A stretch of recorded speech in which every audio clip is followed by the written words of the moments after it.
செல்லும் பிரகாஷ் ராஜுக்கு ஜெயிலா? No no no no. முதலே சொல்லிடுறேன், பிரகாஷ் ராஜ், விஜய் தேவரகொண்டா, நானா துர்கபட்டி, லக்ஷ்மி மஞ்சு, இந்த மாதிரியான நடிகர்கள், அதை தவிர பிரபலங்கள் 29 பேர் மீது இடி வழக்கு பதிவு செஞ்சிருக்கு. எதனால தெரியுமா? இல்லீகல் கேமிங் பிளாட்ஃபார்ம், சட்டத்திற்கு எதிரான விளையாட்டு தளங்கள், மொபைல் இருக்கு, கம்ப்யூட்டர் இருக்கு, இன்னும் பல தளங்கள் இருக்கு இல்லையா, அது போன்ற தளங்களை ப்ரொமோட் செஞ்சதா இவங்க மேல வழக்கு பதிவு செய்யப்பட்டிருக்கு. முக்கியமாக தெலுங்கானாவை சேர்ந்த ஒரு தொழிலதிபர் வழக்கு புகார் கொடுத்தாரு. அதன் பேர்ல மியார்பூர் நகர் காவல் நிலையம், அதை தவிர இன்னும் ஓரிரு காவல் நிலையங்கள்ல வழக்கு பதிவு செய்யப்பட்டிருக்கு. என்ன காரணம்? முக்கியமாக இந்த மாதிரியான கேமிங் பிளாட்ஃபார்ம்ஸ் ரொம்ப சட்டத்திற்கு எதிரானவை. அது மட்டும் இல்லாம மக்கள்கிட்ட, முக்கியமா இளைஞர்கள்கிட்ட ஒரு மனநிலையை, முக்கியமாக எளிதாக பணத்தை சம்பாதிக்கணும் அப்படிங்கிற ஒரு மனநிலையை கொடுக்குது. இதனால அவங்க ரொம்ப அளவுக்கான நெருக்கடியில தள்ளப்படுறாங்க. பணத்தை பெறதுக்காக, கிடைக்கிறதுக்காக பல வழிகளை நாடுறாங்க. பணத்தை கடன் வாங்குறாங்க, தெரிஞ்சவட்ட கடன் வாங்குறாங்க, பெற்றோர்கிட்ட கடன் வாங்குறாங்க. அது மட்டும் இல்லாம நிறைய பணத்தை விட்டுறாங்க, மன உளைச்சலுக்கு ஆளாறாங்க, இறந்து போயிடறாங்க, தற்கொலை பண்ணிக்கிறாங்க.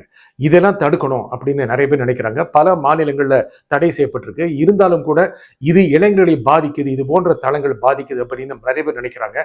இது போன்ற தளங்களுக்கு அட்வர்டைஸ்மெண்ட் கொடுத்ததா, அதுல பிராண்ட் அம்பாசிடரா, விளம்பர தூதரா நடிச்சதா பிரகாஷ் ராஜ், இன்னும் சில பேர் சொன்னேன், இவங்க மேல புகார் கொடுக்கப்பட்டிருக்கு. ஏன் அதுல நடிச்சீங்க? இளைஞர்கள் பாதிக்கப்படுறாங்க, உங்களுக்கு தெரியாதா? இது சட்டப்பூர்வ தளங்கள் அல்ல, சட்டத்திற்கு எதிரானவை, அப்படி உங்களுக்கு தெரியாதா அப்படின்னு கேள்வி கேட்கிறாங்க. இதுல பிரகாஷ் ராஜ் சொல்றாரு, நான் ஒரு 8 வருஷம் முன்னால செஞ்ச தப்புங்க அப்படின்னு. இன்னும் சில நடிகர்கள் எல்லாம் அந்த கான்ட்ராக்ட்லாம் முதலே முடிஞ்சிருச்சே அப்படின்னு சொல்றாங்க. இருந்தாலும் அந்த விளம்பரங்கள் வருதே, அதை தடை செய்யணுமே அப்படிங்கிறதுக்காக புகார் கொடுக்கப்பட்டிருக்கு, வழக்கு பதிவு செய்யப்பட்டது. அதன் வகையில தான் இடி அவங்க பதிவு செஞ்சிருக்காங்க. அவங்க விசாரிக்கக்கூடிய வாய்ப்பு இருக்கு. முக்கியமாக இசிஐஆர் பதிவு செய்யப்பட்டிருக்கு. இசிஐஆர்னா என்ஃபோர்ஸ்மெண்ட் கேஸ் இன்ஃபர்மேஷன் ரிப்போர்ட், அது பதிவு செய்யப்பட்டிருக்கு. அந்த மாதிரி பதிவு செஞ்சா என்ன ஆகும் தெரியுமா? முக்கியமாக கூப்பிட்டு விசாரிப்பாங்க. என்னென்ன பண்ணீங்க, எவ்வளவு பணம் வாங்கினீங்க, உங்களுக்கு தெரியுமா தெரியாதா, இல்லீகல்னு தெரிஞ்சும் அதுல நீங்க கையெழுத்து போட்டீங்களா அப்படிலாம் விசாரிப்பாங்க. என்ன சொத்து விவரம் இருக்கு அதெல்லாம் நல்ல தீர விசாரிச்சிருவாங்க. முடிஞ்சா அதெல்லாம் ஃப்ரீஸ் பண்ணிடுவாங்க, அவசியமானா முடக்கிடுவாங்க. அதுல எந்த பணத்தையும் நம்ம பயன்படுத்த முடியாது, அவங்க பயன்படுத்த முடியாது, அந்த நிலைமைக்கு தள்ளிடுவாங்க. இந்த நிலைமை வரும்போது ஒருவேளை விசாரணைக்கு வரல அப்படின்னா, ஒத்துழைக்கல அப்படின்னா கைது நடவடிக்கை வர வாய்ப்பு இருக்கு.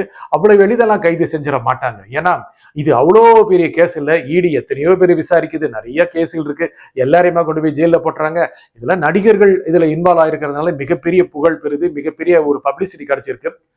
பிரகாஷ் ராஜ் மேல நிச்சயமா மத்திய அரசுக்கு ஒரு கண்ணு இருக்கு. சும்மாவா இருக்காருங்க, போட்டு தாக்குறாரு. மத்திய அரசை தாக்குறாரு, மோடியை தாக்குறாரு, தனிப்பட்ட முறையில போட்டு அடின்னு அடிக்கிறாரு. அதனால அவர் மேல ஒரு கண்ணு இருக்கு. 2019 மக்களவை தேர்தலில் பெங்களூரு நின்று தோத்தாருங்க.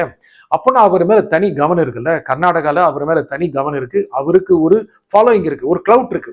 ஆகையால முக்கியமாக கர்நாடகால பாஜக முக்கியமான ஒரு ஃபோர்ஸா இருக்கு, எதிர் ஃபோர்ஸா காங்கிரஸ் இருக்கு, ஜனதாதள் இருக்கு. இருந்தாலும் பிரகாஷ் ராஜ் வளர்ந்துருவாரோ அப்படின்னு பிஜேபி நினைக்கலாம், வளரட்டுமே அப்படின்னு நினைக்கலாம். ஏன்னா வளர்ந்தா எதிர்கட்சிகள் எல்லாம் ஓரளவு வாக்கள் செதற நிலைமைக்கு போயிடும்.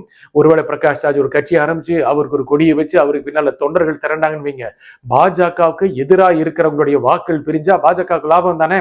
பாஜக ரொம்ப தொலைதூர பார்வையில தான் சிந்திக்கும், செயல்படும், ரொம்ப கம்மியாலாம் செயல்படாது. சரி, ஒரு 10 வாய்ப்புல 4 வாய்ப்பு தனக்கு சாதகமா இருந்த நல்லது தானே அப்படின்னு நினைக்கும். ஒருவேளை பிரகாஷ் ராஜுக்கு கடுமையான நிலைமை வந்தா, ஒருவேளை ஜெயில் போற மாதிரி நிலைமை வந்தா, அந்த மாதிரி நிலைமை வராது, அவருக்கு நல்லது தானே, பிஜேபி நல்லது தானே நினைக்கும், பப்ளிசிட்டி கிடைக்கும்ல. ஆனா பிரகாஷ் ராஜ் அதை விரும்ப மாட்டாரு. காலம் என்ன சொல்லுதுன்னு பார்ப்போம். நன்றி, வணக்கம்.